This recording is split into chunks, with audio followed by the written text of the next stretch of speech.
All right, altered states of consciousness. Now this could be, you guys are off center. Let's see if we can fix that. This can be a couple different ways to do this. We can do this naturally, or eventually we will talk about the synthetic ways to do that. Now we're gonna start off with meditation. This is forcing you in one way or another in a short time period or a long time period to push out to the outside world. You're going to focus inward, and you are going to usually focus on something that is repetitive. If you practice EMDR with a therapist, that's focusing on a light in front of you or maybe tapping, or it could be a picture of a flame on a candle. It could be something just peaceful. It could be the sound of ocean waves. It could be somebody's voice talking you through meditation. But studies have shown that it's going to help you relax. I've started practicing this before bed because it allows me to sleep better. And I've also started to implement this with my son. And we do a short 5-minute meditation. If you've ever met him, you know that he cannot sit still, and I don't force him to. But a meditation will encourage being still. Some studies have said, and some people have said, that people who are constantly moving, it's because they're trying to escape something. Now, meditation allows for you to focus inward and lower your blood pressure. And this is going to be a really big piece of yoga that a lot of people have, especially modern times, have started to focus on outside of the view of the religious practice where it began within Hinduism. We've got biofeedback. This is going to allow you to control your bodily functions. It could be migraines are a big one, ADHD, again with the blood pressure. Meditation and any type of consciousness is going to affect your blood pressure, because blood pressure is affected by stress, by salt intake. So you're going to have a bunch of different ways to change how it works within your own body. And there's a lot of different ways to do that before you take medication. Now, if your doctor really believes in the medication, I am not a doctor, and I would believe your doctor before you believe me on certain things. However, if it's a natural way that you're looking for, these are a couple ways to do that.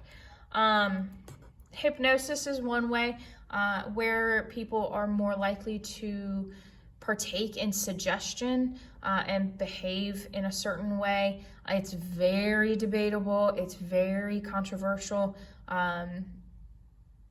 Some people believe you can stop eating, overeating, undereating, stop smoking, cigarettes, and all these other things.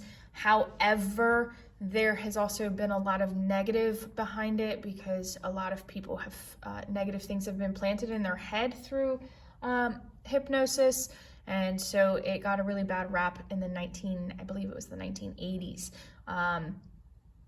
Magicians use it all the time.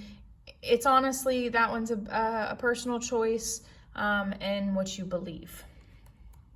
So this is where we have a lot of issues, or controversy, I should say.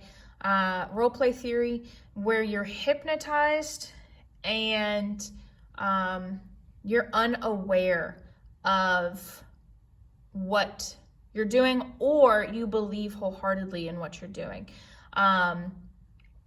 There's a lot of research that goes against hypnosis because peer pressure, you're trying to perform, all of these other things. It's an imagination piece. You also have a lot of people who think that this type of trance, when being used in religious things, is a fake. And again, it goes back to the personal beliefs that people have. Sometimes it could be used in memory. And this is where it gets really tricky, because police used it for a little while, and then they realized how suggestive it could make people. So depending on how you phrase something, this goes back to research techniques and implicit bias. If you phrase a question a certain way, you can have somebody believe that it was their idea, and you could lead them to a conclusion that they don't actually believe. There are some uses in pain prevention, or quitting bad habits. Again, it's all uncertain as to whether or not it's effective. It is a personal belief. It's kind of like the saying, if you believe it'll work, then it'll work. If you don't believe it'll work, then it won't work. Your mind does play a big piece into it. Now we switch over to the impact of drugs and consciousness. So drugs, legal, illegal, you got both, are going to affect the brain chemistry and your type of consciousness. They could affect how you think about yourself. They could affect how you see the world around you. It's all kind of subjective again. However, there is a biological difference when using drugs. There is the addiction piece to it. Whether or not you are addicted to the drug itself or the way that the drug makes you feel changes depending on the drug itself. And when I say drug, I could mean something as simple as caffeine. My cup of coffee. I am addicted to my cup of coffee. There is caffeine in there that changes the chemical in my brain. And if I don't have it after about 24 hours, like typical people, I will get a headache. So you have to find a way to take yourself off of it. Depressants. There's a bunch of different types of drugs and how they affect your brain. Depressants are going to bring you down. They're going to lower your heart rate. They're going to lower your brain waves and all of that. So alcohol is one of them. Narcotics are the other. Narcotics is just an overall name for depressives. They're addictive depressants. But if we start with alcohol, you've got your intoxication, which is just drunkenness. Now, when you lose the coordination and you increase your confusion with alcohol, it's because it's slowing down your neurons in your brain. And sometimes with overuse, this can affect you long term. It can also, for pregnant women, affect the fetus, which is fetal alcohol syndrome, and it could prohibit the growth process in the womb. With narcotics, these are going to be pain relievers. And in sleep inducers, these are really scary, especially because some of them are used within the doctors prescribe them.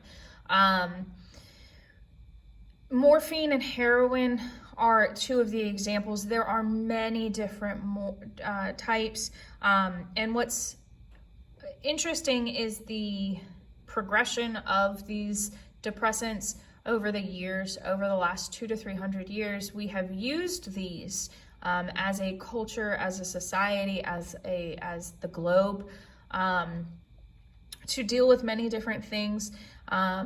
Both morphine and heroin were prescribed way back when to patients before people understood that you could become addicted to them.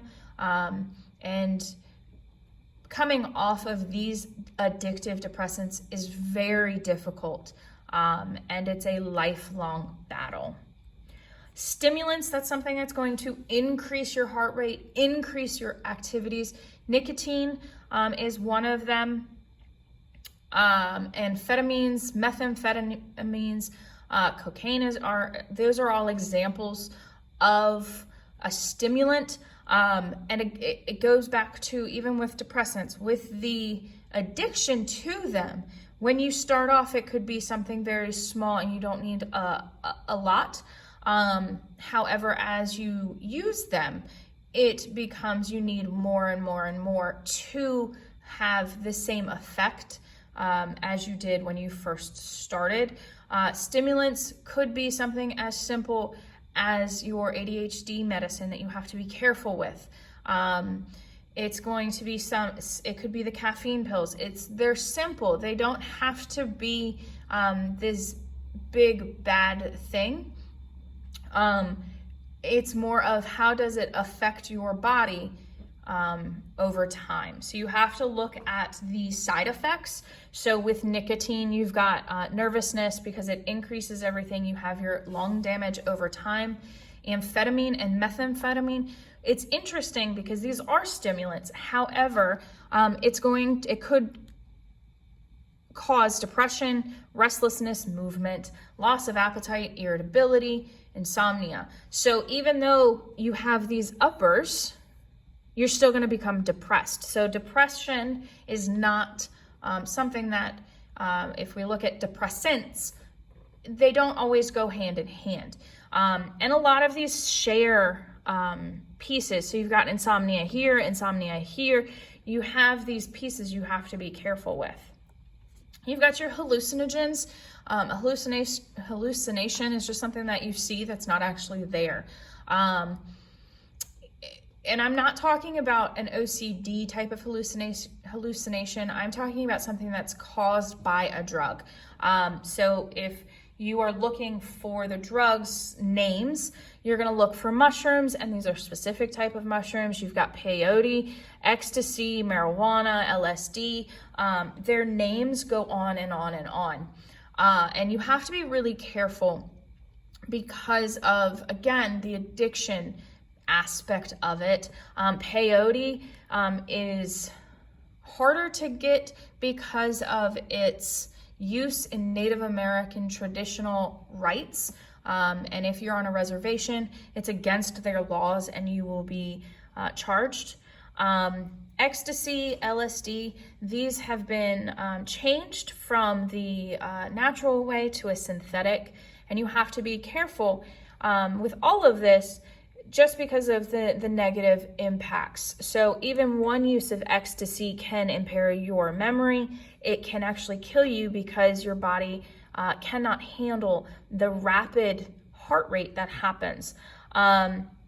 With LSD, now this one's an interesting one because there was a study done after Vietnam to see if it would help ecstasy and LSD, but mainly LSD, to help the soldiers coming back so that they could handle all of the things that they said. The experiment, the research was shut down pretty quickly, so they weren't able to figure out if it actually worked. And the other side effect of that research study is that they didn't wean the participants off. They cut it off cold turkey, which leads to some really bad withdrawal symptoms. So if you become addicted now, and remember that I said that it may not be the drug itself that you're addicted to, it could be the feeling that the drug gave you, or the feeling of running away from the feeling. So a lot of this, you have to do it in stages because of what the drugs do to your body. Your body becomes dependent on them. You have to detox, or detoxification. You have to remove the chemical from your body. They do have many different ways to do it. There are other chemicals that they can introduce which would block the original drug from your system, but then you can get addicted to that, and there's a lot of issues with it. The hardcore detox usually happen in hospitals because of the complications. You can stop breathing, your heart rate can stop because somebody has been on it for too long. The last three kind of go hand in hand. Maintenance programs, that's what I'm talking about, where they could stop you from feeling, let's pretend heroin. They can give you something that blocks the chemical release from heroin. It's controversial, but it's